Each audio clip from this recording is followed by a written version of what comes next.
muita. E aí que é minha animação.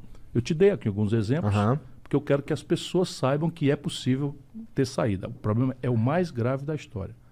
A crise brasileira, social, econômica, política, moral, é a pior da história.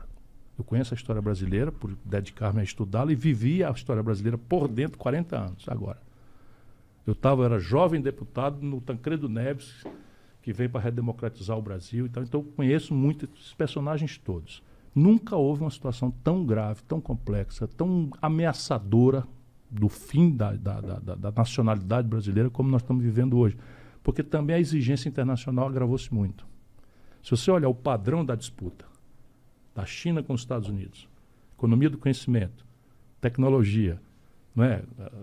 A ferramentaria militar sendo comprada pelos governos para disseminar tecnologia civil. A internet, onde nós estamos, foi criada pelo governo americano a pretexto militar. O celular foi criado pelos norte-americanos a pretexto militar. Tudo pago com dinheiro público. Agora bota a China uma sonda, um robô. Eu estou te dizendo, eu fico com muita raiva. Em 1980, o Brasil era 8 Chinas, sob o ponto de vista de modernidade industrial. Ontem. A China está com um robô mandando fotografia em Marte.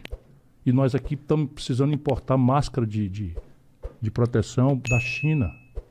Estamos no 40º lugar do mundo, 42º lugar do mundo, 78º do mundo em vacina, porque fomos para o fim da fila, porque 120 anos atrás o Brasil sabia fazer vacina, desaprendeu.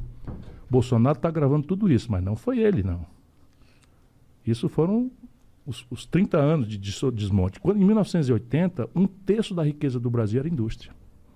Por que a indústria caiu tanto assim? Câmbio, juro. Deixa eu explicar para as pessoas. A indústria brasileira nasceu dentro de uma compreensão que não é mais praticável. Qual era a substituição de importações? Então é o seguinte, a gente queria ter... Vou pegar aqui uma coisa rudimentar, verdadeira. Né? O Brasil tinha pá, picareta, facão, foice, artesanais. Se você quisesse pegar uma faca mais moderna, uma foice mais moderna, uma enxada mais moderna, era importado do estrangeiro. Então, o que fizeram os revolucionários de 30? Fizeram um mapa. Tudo que o Brasil importa do estrangeiro, em grande volume, é uma pista por onde eu vou fazer nascer uma indústria nacional brasileira. Pode crer, faz sentido. Era substituição de importação é o nome. Então pegaram pá, picareta, enxada, não sei o que e tal, e aí pegaram a ferramentaria que o Estado pode fazer. Crédito, renúncia fiscal, subsídio, a compra governamental, toda a ferramentaria que o Estado pode ter, fizeram um mapa com todas essas coisas e passaram a financiar isso. Nasceu a indústria brasileira. Então, o Vale do Rio Doce, a Companhia Siderúrgica Nacional, a Petróleo Brás, a Eletricidade Brás. Né? Então, foi nascendo e tal. Qual era o defeito deste modelo que só se revela depois? Os defeitos deles eram 2. Primeiro, tecnologia naquela época.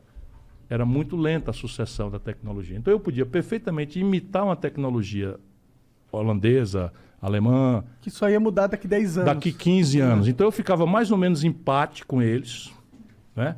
Durante 10 anos, e dava a sensação de que eu estava ali, to date, né? Estava da mesma, contemporâneo do último estágio de domínio tecnológico. E, de repente, há um choque de velocidade na tecnologia. Isso, e nós tínhamos uma ditadura. Olha o mal da falta de debate político. Fecha.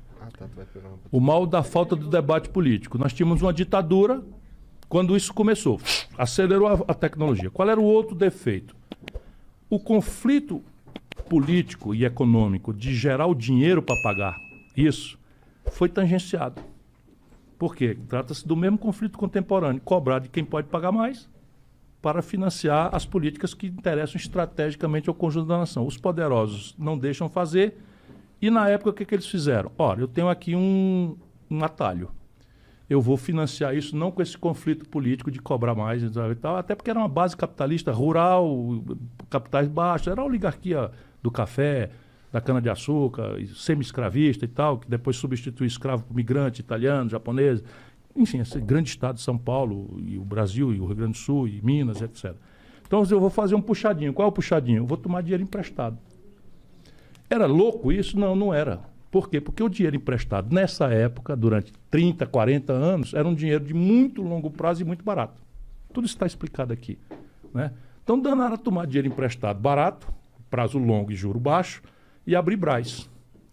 E as infraestruturas para isso. Isso produziu o Brasil moderno, né? Eu estudei. Eu vi num lugar que a indústria crescia assim 20% ao ano. 20, um 25%. assim. O Brasil cresceu 7% em média durante meio século. E chegou a crescer 15% no único ano, sendo que a indústria puxava isso a 25%, 22%, 20%. Brasil grande. Então, qual era a ideia da elite? Fazer o bolo crescer para depois dividir. Então, o país que mais cresceu ignorou a ignorância. Por exemplo, não fizemos uma aposta em capital humano, porque a centralidade da tecnologia não era... Nós trazíamos a tecnologia de fora. A gente não precisava ter produção intelectual de tecnologia aqui. Foi um erro. Foi um erro. Precisar, mas a gente... Foi um erro. Mas no momento, para a estratégia naquela deles, data era possível, perfeitamente. Então, era imitar, copiar, colar, não sei o quê, papapá e tal. Quando chega em 1980, no simbólico, essas duas pernas morrem. O juro barato, puf, explode, 79. Bau! No juro que era de 3%, passou para 30%. Todos os países do mundo que dependiam de capital dos outros quebraram. E o Brasil vitalmente quebrou para nunca mais se achar. Entendi. Essa é a primeira perna que quebra. E a segunda é a tecnologia. Eu agora não posso mais ter o tempo da substituição de importações, de replicar, porque o brasileiro está sabendo do último estágio e quer ele. Eu não posso mais ter... O Collor assume, diz assim, os carros brasileiros são uma carroça. Vai no Google. Aí abre a economia para importação, o resultado, um carro produzido aqui de São Paulo, 80% dos componentes vem de fora. E aí o seguinte, em 80 era 30%, um terço da riqueza do Brasil era indústria, que paga os melhores salários, que aposta em tecnologia, que exporta valor agregado, etc, etc. Hoje é 9%. Essa é a primeira razão. A segunda razão é a taxa de câmbio. Aí é um pouquinho mais chato, mas é assim, quando o real vale muito na frente do dólar, fica mais barato você sair de São Paulo para Miami do que ir para Fortaleza. A turma viu isso. Só que o inverso é verdade. O importado fica muito mais barato do que a produção aqui. Então você tem... O Fernando Henrique descobriu essa maravilha e o Lula copiou. Então a ideia é o seguinte, é você valorizar artificialmente o real e expandir o consumo. E esse consumo se expande importando. Qual é o limite? O financiamento em dólar dessa compra do estrangeiro. Aí o Fernando Henrique faz, e aí de repente os preços dos produtos tradicionais brasileiros, boi, bode, galinha, minério de ferro in natura, petróleo bruto e tal, sobe de preço. Aí fecha a conta e engana. Dá para viver, ganha uma reeleição. Aí tumba, quebra. Quebramos em 99. Aí como é que um país quebra? Ele não fecha, não bota uma placa... Acabamos. A moeda desvaloriza. Vupo. E aí a inflação come aquela renda que o povo tinha. Porque o dólar, na hora que sobe o dólar, a carestia vem porque você não compra pão, mas compra... Porque você não compra dólar, mas compra pão. Sim. E o pão? E pão é trigo, e trigo é dólar. Sim. É uma turma boa. Isso aí já todo mundo está sabendo. Os remédios, tudo dólar. O eletroeletrônico, tudo dólar. Os games, tudo dólar. Então, subir o dólar, vai subir tudo. O dentista, a consulta. Não precisa subir a consulta. Precisa por quê? Porque a broca, a anestesia, o foco cirúrgico, tudo de fora. As pós-graduações. Tudo estrangeiro, tudo de fora. Então o cara tem que cobrar em dólar. Então a economia está indexada a dólar e tal. E aí o povo empobrece e fica puto. Aí nunca mais o PSDB ganha uma eleição nacional. Dá passagem ao Lula, novidade, não sei o que e tal. O Lula faz o quê? A mesma coisa. Como é que o Lula não quebra o Brasil?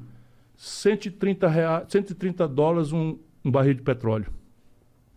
Preço de commodity lá fora. 190 dólares uma tonelada de minério de ferro.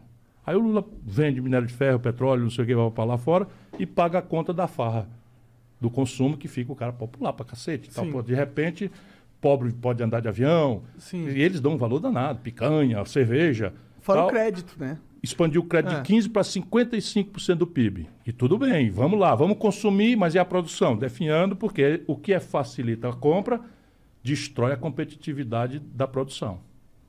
Então, eu aumento a minha importação. Não quebro porque, nesse momento, os meus preços tradicionais, o bode brasileiro, a galinha e tal, tá bombando lá fora. Aí vem uma crise. 2008, aí para a China, bumba. Aí os preços, pumba, cai. $130 o barril de petróleo, $110 desce para 30. Acabou com a Dilma. A Dilma.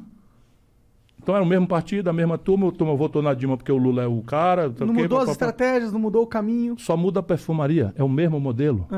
Só muda a perfumaria. A única coisa que mudou é que... Aí o filme da Dilma foi igual, quebrou o país igualzinho o Fernando Henrique. O câmbio desvalorizou pesadamente, aí todo mundo, pô, seu estelionato eleitoral, me enganaram. E em cima disso, a Lava Jato, eita, que meteram a mão, estão roubando, papai, rouba aqui, rouba acolá, rouba acolá, rouba acolá. Não dá para esconder, pô. É muita grana, né? E foi no centro do modelo de poder, não foi uma coisa periférica, porque o poder sempre terá corrupção, que a questão é como é que você reage a isso. Sim. Mas aí você vai ver que a corrupção virou uma ferramenta de poder central ao modelo de poder do lulopetismo. Quando a economia estava bombando, o povo acha que todo político é ladrão, vamos ter clareza. Né? O que ele separa é o dele. Esse daí pelo menos faz alguma coisa. Isso é a psicologia de um povo machucado. Não é verdade. Inclusive, isso só ajuda os bandidos. Sim. Porque se você generaliza, fica muito bom para o político corrupto, porque... E eu, por exemplo, não sou. Mas não acredite em mim, não. Vá lá minha folha corrida.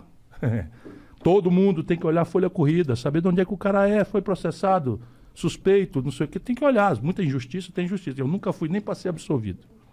Nada mais é do que a minha obrigação. Mas estou falando aqui da coisa. Então, o Brasil quebra de novo. Só que, de quebra em quebra, o problema estrutural, que é dívida e colapso da infraestrutura e dos serviços, vai se agravando.